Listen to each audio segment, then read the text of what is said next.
Assalamualaikum warahmatullahi wabarakatuh. Perkenalkan, nama saya Nur Asia dengan NIM 2004316.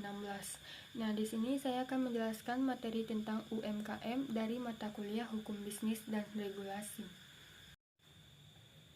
Nah, di sini saya akan menjelaskan tentang UMKM. Apa itu UMKM? UMKM sendiri merupakan suatu usaha perdagangan yang dikelola oleh perorangan atau juga badan usaha, yang dalam hal ini termasuk juga sebagai kriteria usaha dalam lingkup kecil atau juga mikro. Nah, di sini yang termasuk dalam UMKM yaitu usaha mikro. Usaha mikro sendiri merupakan usaha yang produktif dan dimiliki oleh perorangan dan atau badan usaha perorangan yang telah memenuhi kriteria usaha mikro sesuai dengan undang-undang. Dan ada juga usaha kecil, yaitu usaha ekonomi produktif yang secara sendiri berdiri, yang dikerjakan oleh pribadi atau badan usaha yang bukan suatu anak perusahaan atau bukan cabang perusahaan yang dimiliki, dikuasai, atau menjadi bagian baik langsung ataupun tidak langsung. Nah, dari usaha menengah atau usaha besar yang telah sesuai dengan kriteria usaha kecil yang mana telah dimaksud pada undang-undang di atas. Dan ada juga yaitu usaha menengah.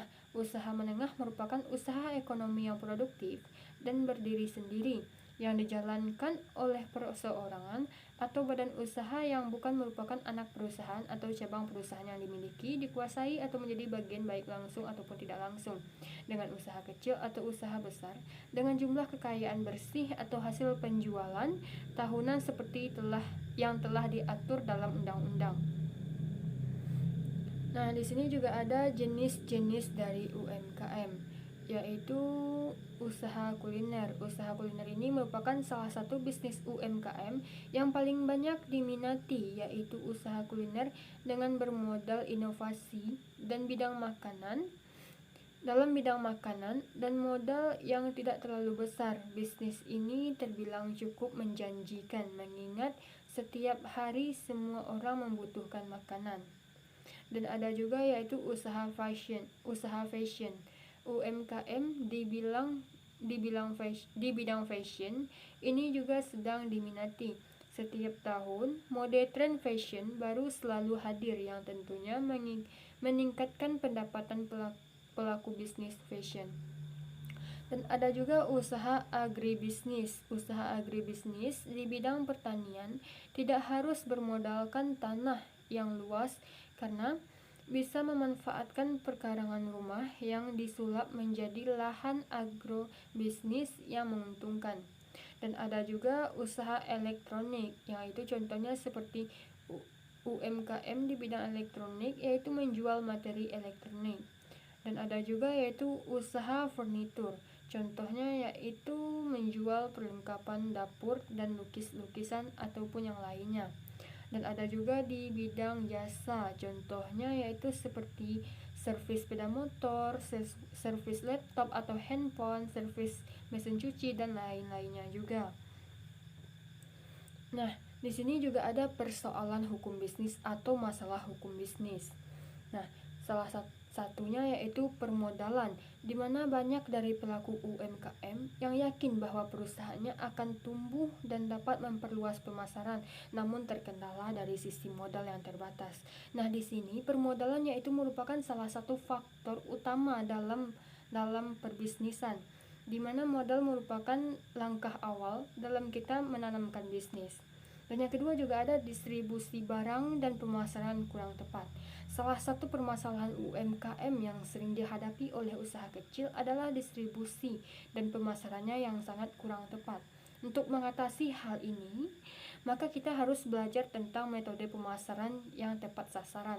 Maka dari itu kita juga harus mengetahui tentang pasar yang akan kita jelajahi atau yang akan kita terjuni.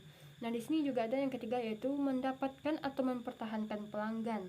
Permasalahan para pelaku UMKM bagi yang baru memulai usaha yaitu mendapatkan pelanggannya. Untuk mendapatkan pelanggan, maka kita harus menentukan pasar dan menyiapkan strategi yang tepat untuk bisa bersaing dengan kompetitor. Nah, di sini tidak hanya mendapatkan pelanggan saja, namun mempertahankan pelanggan juga sangat susah, yaitu di mana pelanggan juga memiliki selera yang berbeda, atau mungkin di saat harga barang yang kita produksi berbeda, maka pelanggan kita juga akan berkurang, atau ia akan lebih memilih ke produsen yang lainnya dikarenakan faktor harga barang tersebut. Nah, di sini yang keempat juga ada manajemen keuangan. Secara harfiah, memiliki arus kas yang kuat dapat membuat bisnis kita berjalan, karena pada dasarnya manajemen keuangan berhubungan langsung dengan arus kas. Pengelolaan arus kas yang salah akan menimbulkan masalah pada bisnis yang sedang kita operasi. Solusi permasalahan UMKM mengenai manajemen keuangan ini tentang bagaimana para pelaku UMKM bisa mengelola keuangan dengan sebaik mungkin. Salah satunya yaitu dengan melakukan pembukuan keuangan untuk mengetahui cash flow bisnis yang sedang kita jalani. 5 yaitu tentang perizinan. Kepemilikan badan hukum yang jelas hanya dimiliki oleh segelintir pelaku UMKM. Mayoritasnya, UMKM juga mengalami tantangan di bidang pengetahuan mengenai aspek legalitas dan perizinan, termasuk persyaratan sampai dengan bagaimana proses yang ditempuh dalam proses pengurusannya ini. Sesuai dengan Perpres nomor 98 tahun 2014 yang mengatur tentang perizinan untuk usaha mikro dan kecil, pelaku UMKM hanya perlu mengurus izin gangguan atau HO dan izin mendirikan bangunan atau IMB, dan beberapa perizinan usaha yang mungkin diperlukan seperti 1. Surat izin tempat usaha atau SITU. Yang kedua yaitu tanda daftar perusahaan atau TDP. Yang ketiga yaitu izin usaha industri atau IUI, dan yang terakhir yaitu tanda daftar industri TDI. Nah, di sini yang keenam juga ada tentang pembukaan yang masih manual. Nah, pembukaan termasuk dalam pengelolaan keuangan yang menjadi salah satu inti keberhasilan usaha. Kesulitan dalam memperhitung omset, laba kotor, sampai dengan laba bersih karena pembukuan yang masih manual seringkali menghambat UMKM untuk bisa grow dan scale up bisnisnya. Nah, di sini pembukuan yang masih manual ini juga termasuk permasalahan dalam hukum bisnis, dan ini juga termasuk permasalahan yang perlu kita atasi. Dan yang ketujuh yaitu manajemen waktu. Manajemen waktu merupakan hal yang terlihat sepele, namun pada dasarnya manajemen waktu merupakan permasalahan waktu yang banyak dihadapi oleh UMKM. Lebih dari 90% pemilik bisnis bekerja multitasker. Mereka bekerja menjadi pengusaha sekaligus pemilik bisnis kecil dan pengurus semua masalah bisnis kecil ini.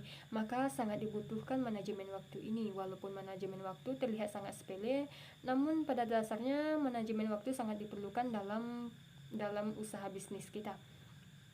Nah, yang kedelapan yaitu pemasaran online. Secara pemasaran online pun juga masih menjadi tantangan UMKM saat ini.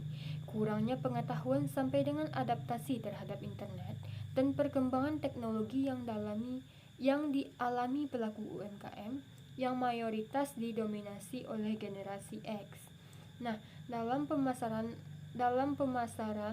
online, peran sosial media sangat dibutuhkan, sehingga dalam mengatasi permasalahan online yaitu dengan memanfaatkan sosial media kita dengan baik. Sekian yang dapat saya sampaikan dari materi UMKM ini.